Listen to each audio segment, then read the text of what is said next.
en las universidades y que no les gusta la politización de lo que es materia de los expertos.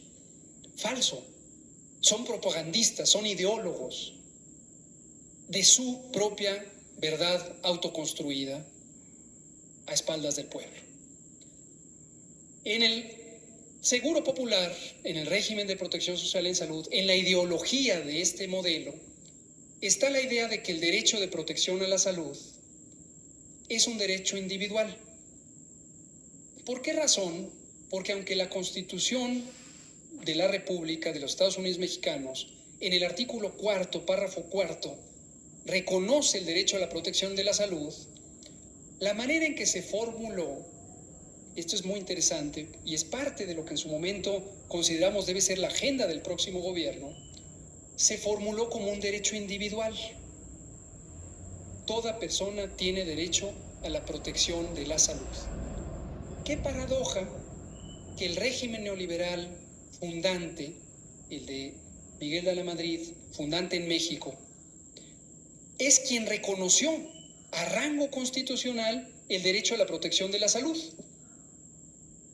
Hay una contradicción. Nosotros estamos diciendo que ellos no velan por el pueblo y ellos son quienes tienen el mérito de haberlo puesto ahí. La paradoja se resuelve de la siguiente manera y es interesante para ello contrastar el artículo 4 de la Constitución con el artículo 3 de nuestra Constitución, que excepto por una ventana que fue el sexenio de Salinas de Gortari, traía como planteamiento original, producto de su origen histórico, que el Estado es responsable de garantizar la educación, el artículo 3. Entonces, a nivel constitucional, y esto es sin duda algo que está embebido en la doctrina jurídica, el artículo 3 no solo reconoce el derecho a la educación, sino reconoce la obligación del Estado de garantizar. Y con ello le da un contenido social inescapable, porque el Estado está en función de una de sus partes constitutivas, que es la población. Es decir, el gobierno, como parte del Estado, está al servicio de otra de las partes constitutivas del Estado, que es el pueblo. En cambio, en el artículo 4 no. En el artículo 4 se da el derecho, pero nunca se especifica quién es el obligado a garantizarlo. Fórmula perfecta. Todos pueden tener protección a la salud, todos deben tenerla, pero quien viene y la resuelve es la entidad privada. El plan de negocios estaba formulado desde el principio. Y durante años, durante sexenios, durante décadas, el discurso fue, los próceres de las instituciones públicas de salud. Regreso al tiempo presente, en el régimen de protección social en salud, con base en ese precepto constitucional que data del 84 y que está central en la Ley General de Salud todavía vigente, se reconoce ese derecho, pero se le encarga a los proveedores privados que paga el gobierno, como si fuera una transacción en los mecanismos de aseguramiento privados. Piensen en las distintas corporaciones privadas, no quiero mencionar sus nombres para no hacerles publicidad ni siquiera accidental, pero piensen en empresas privadas de seguros, seguros de salud, seguros de vida, las que hay en el mercado y que la mayoría son extranjeras o son parcialmente extranjeras, porque sus accionistas son corporativos extranjeros, le dan servicios a quien se afilia y quien se afilia y paga. Ese mismo modelo es el que se implantó en el Seguro Popular. Y se sienten muy ufanos de decir, protegimos a tanta y tanta población. Bueno, en un seguro privado, para que uno pueda cobrar la póliza, tiene que tener uno credencial, ¿no es cierto? Y un número de registro, un número de póliza. La misma lógica operó en el Seguro Popular. Y estos señores, lo digo sin perspectiva de género, porque también eran bastante machistas y la mayoría eran caballeros, se dedicaron a hacer dos cosas. Un proceso de credencialización. A finales del sexenio de Calderón fue casi una obsesión. Un exsecretario de Salud, que hoy es diputado federal de uno de los partidos conservadores, era el prócer de la bandera blanca. Iban estado por estado diciendo, levantamos bandera blanca, cuando se lograba la meta de afiliación, de credencialización, de registro.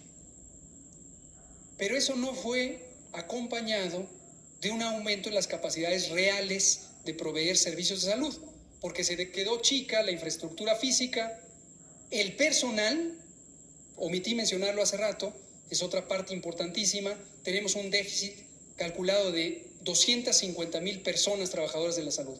250,000 de personas trabajadoras de la salud no está en funciones, porque no se le formó en las universidades, porque no se le contrató, dado que había una disposición, por cierto, aún vigente, que viene de los organismos financieros internacionales, de congelar las nóminas, aún vigente. Ese es uno de los temas también a reflexionar en el siguiente gobierno. Esa es una disposición hacendaria que data de los tiempos de Zedillo y que fue impuesta por el Banco Mundial, que no crezcan las nóminas. Y entonces no pueden crecer los gobiernos en su capacidad real de dar servicios sociales porque no hay plazas. Y entonces empiezan, me desvié tantito, pero creo que amerita, es un paréntesis.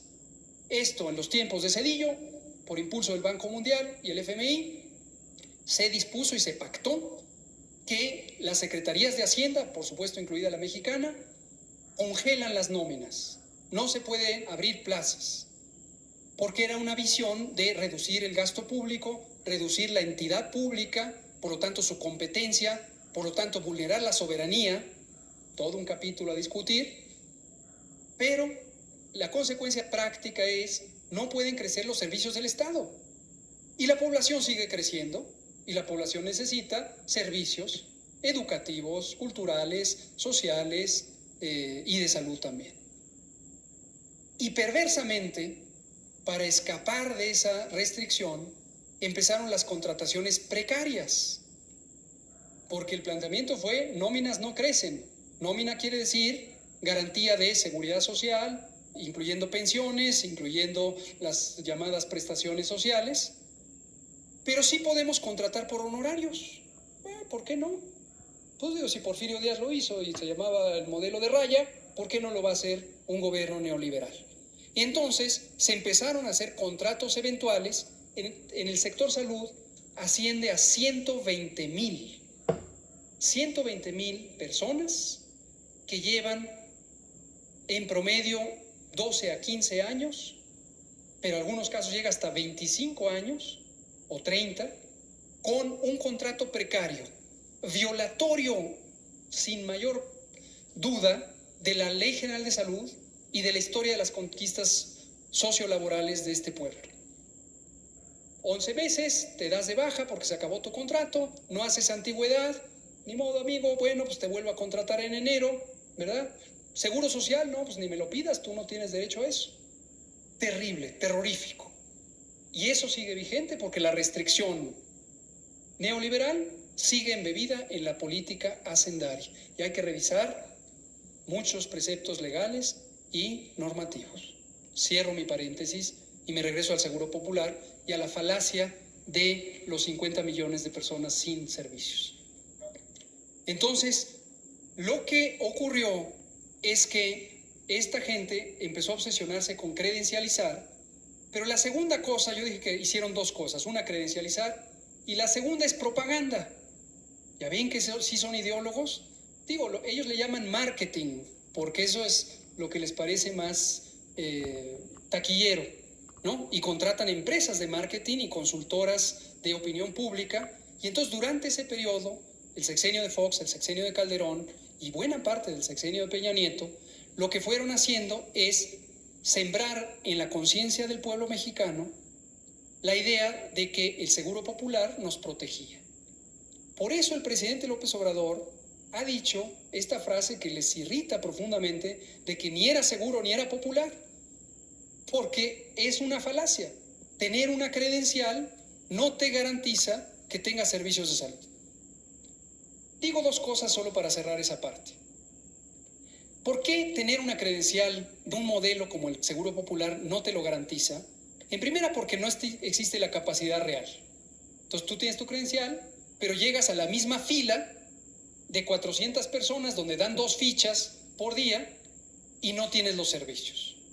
Pero segunda, porque si existiera el contrato equivalente para cada persona en el Seguro Popular, equivalente a una póliza privada de cobertura de aseguramiento en salud, veríamos que está lleno de las letras chiquitas famosas que son aplican restricciones. Y hay una gran cantidad de servicios, de hecho yo diría la mayoría de las necesidades de atención que no estaban cubiertas con el llamado Seguro Popular. Un ejemplo diáfano. La enfermedad cardiovascular, los infartos agudos del miocardio, son la primera causa absoluta de muerte en México. En su momento lo va a comentar Rui, que es un experto en esto. O la salud mental. Es un gravísimo problema de salud pública. En su momento Evalinda va a comentar esto. Esas cosas no estaban cubiertas o estaban cubiertas con grandes restricciones. Y vean una perla para ilustrar lo falaces que son estas personas. ¿Quién se infarta más frecuentemente? ¿Personas de 60 y más años de vida o personas menores de 60 años de vida? Mayores de 60 años. Es conocidísimo que eso ocurre en todas las poblaciones mundiales, desde luego también en México. Pues la póliza de Seguro Popular aplican restricciones. Si tienes 60 o más años de vida y te infartas, no te cubre. Lástima, amigo, no te infartaste antes de tu cumpleaños. Así de dramático es para la primera causa absoluta de muerte en México. Y por demás era un paquete de servicios, también por eso nos parece insultante la idea del paquete de servicios y la lista de las enfermedades de gasto catastrófico, que eran 66, cuando en realidad puede haber más de 300 enfermedades que causen gastos catastróficos, o la obsesión que tenían con la lista de las enfermedades de baja prevalencia, conocidas como enfermedades raras, que las habrán visto también con motivo del debate público. Entonces era una gran falacia. Termino diciendo la falacia central.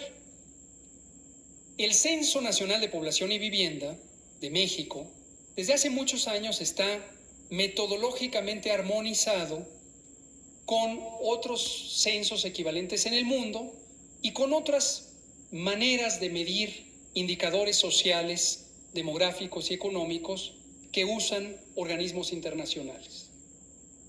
Eso quiere decir que la manera en que se preguntan las cosas se parece a cómo se preguntan en Europa Occidental, en Estados Unidos, en Canadá, en Australia, etcétera, etcétera, o cómo las preguntarían estos organismos que se crearon durante el neoliberalismo, como la OCDE, la Organización de Cooperación y Desarrollo Económico. En la parte de pobreza existe una cosa que se llama el indicador multidimensional de la pobreza y tiene 7 variables centrales, 7 variables clave. Una de ellas es acceso a la cobertura de servicios de salud.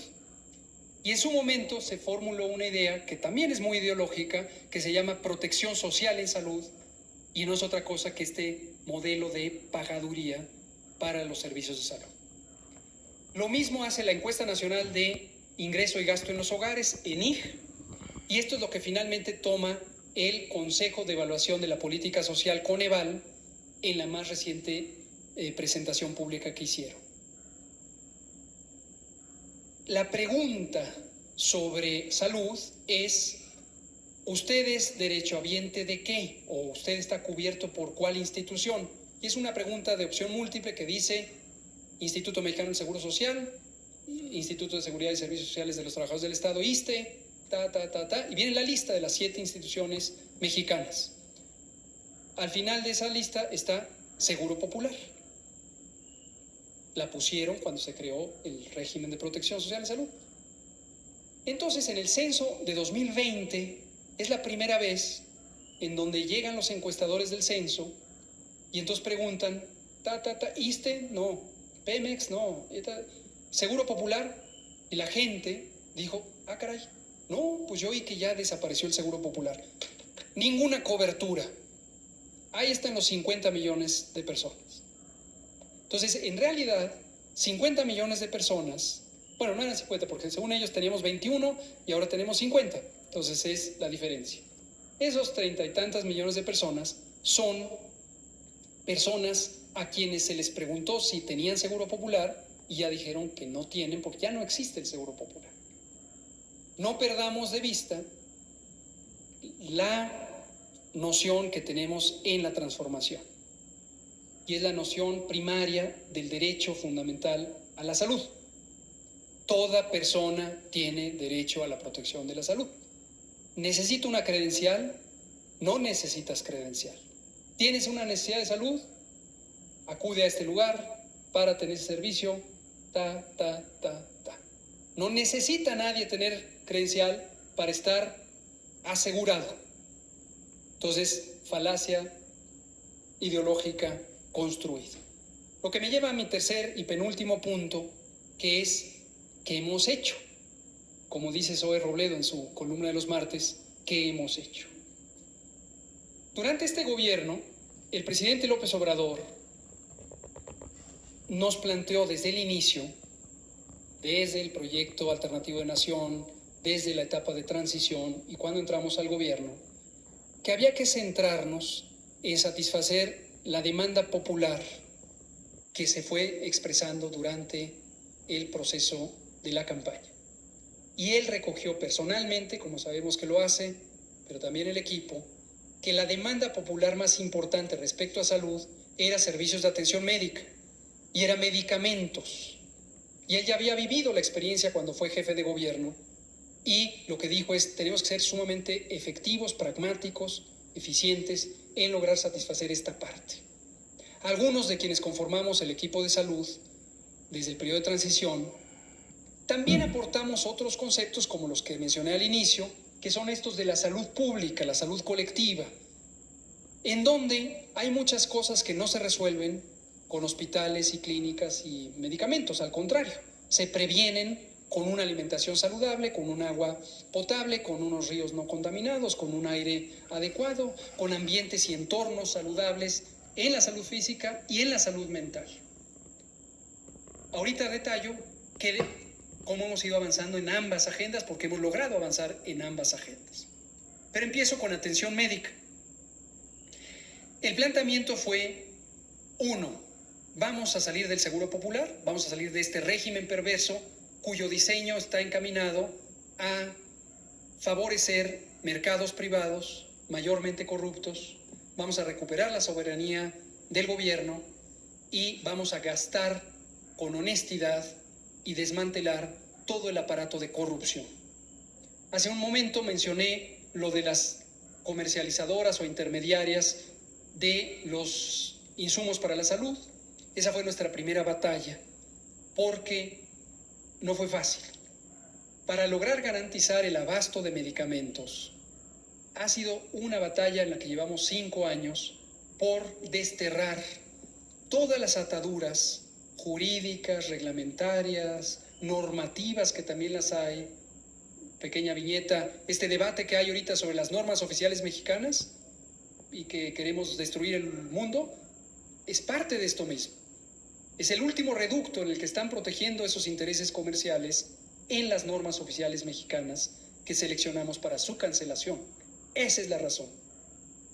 Entonces, con la ayuda de la entonces oficial mayor de la Secretaría de Hacienda, nuestra queridísima compañera Raquel Buenrostro Sánchez, hoy secretaria de Economía, replanteamos la relación económica entre el comprador público, el gobierno, y los proveedores privados, saneamos de corrupción y nos quitamos de esas ataduras estructurales que había en todo ello, normas, contratos, reglamentos, etc.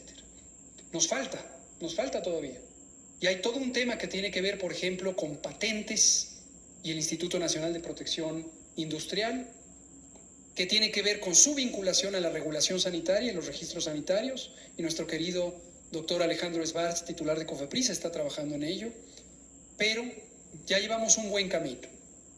Y un precepto importante fue que quitamos una protección que había desde los tiempos de Calderón para un segmento de corporaciones mexicanas que, al amparo de un discurso de nacionalismo falso, tuvieron privilegios para hacer monopolio en la venta de medicamentos. Y entonces lo que dijimos es, pues no, que somos globales, vámonos al mercado global. Y entonces, piso parejo, y nos fuimos a buscar medicinas a Francia y a Corea y a Israel y a Argentina y a varios otros países que son proveedores mundiales, por ejemplo, de vacunas y de otros medicamentos, ¿no? El sabotaje ha sido continuo, las ofensivas permean en los medios con discursos construidos que se parecen a tácticas de propaganda política de los grupos más conservadores en América Latina. Algunas veces me refería a ello en un programa que conduce Fisgón con otros compañeros caricaturistas. No voy a repetir ese planteamiento porque sé que causó dolor, pero nos han querido colgar la idea de que hay escasez de medicamentos. Sépase que esa escasez es fabricada o residual. Mayormente tenemos abasto pleno. Hemos hecho todos los contratos, hemos adquirido los medicamentos en tiempo y forma, pero hay una red más o menos configurada o orquestada de funcionarias y funcionarios de ventanilla en el último punto, que es la farmacia de los hospitales o la dirección de los hospitales, que sigue protegiendo estos intereses corruptos y que articula una narrativa que sin duda le siembran estas corporaciones de la corrupción. Pues tu presidente, tú votaste por tu presidente, por eso no hay aspirinas, ve y dile. Así de perverso es el asunto. Entonces, ojo, cualquiera que escuche esto sepa que cuando le digan eso, tiene que desconfiar de lo que le están diciendo y subir la queja, para que logremos empatarle, decir, director de hospital, ¿qué crees? Estás saboteando al pueblo. Puedes salir por esa puerta, ¿no? Como lo hemos hecho, ¿no? Pero